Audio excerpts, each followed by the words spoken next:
Today's practice is, do I really say that to myself? I mentioned before that I've worked with thousands of trauma survivors and mental health practitioners. You know, one of the things that everyone seems to struggle with is negative internal language. In other words, most of us have a habit of saying terrible things to ourselves, things that would offend us terribly if someone else were to say it to us. After trauma, this can become a huge problem because the messages can make us feel like the trauma is occurring again. For example, I remember working with a woman who was in an abused relationship, and she admitted to me that she kept saying to herself that she wasn't worth anything and that she was unlovable. Well, of course, it's terrible to be in an abusive relationship, but to continue to replay the terrible things that were said to us by an abusive spouse long after the relationship's over creates even a worse problem, because what happens is we're literally reprogramming our minds to believe the negative things we've heard. Let's practice this together. 1.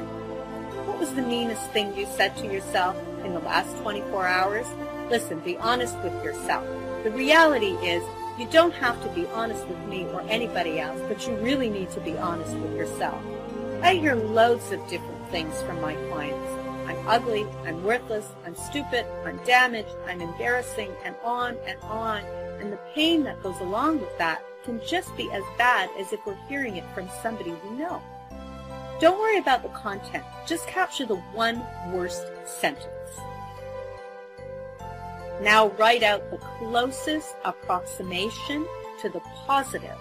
For example, if I said to myself, I'm ridiculous, I could reframe it by saying, I'm doing the best I can in this moment.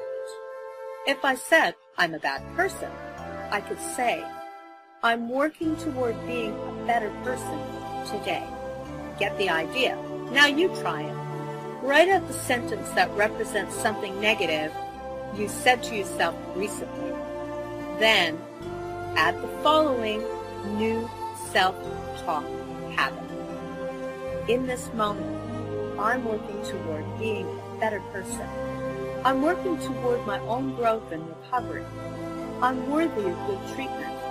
I'm worthy of caring for myself. Just notice how it makes you feel. For some people, positive words can actually make them feel worse initially because they're so far away from what they habitually say to themselves.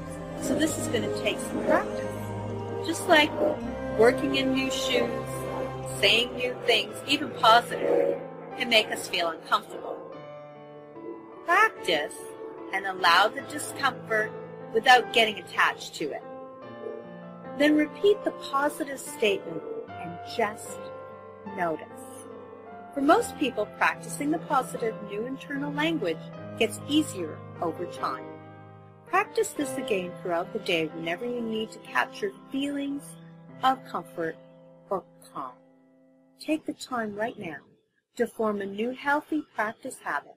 Take a small step in the right direction. Dr. Anna Baranowski, remember, daily practice is not a luxury item. Have a gentle day.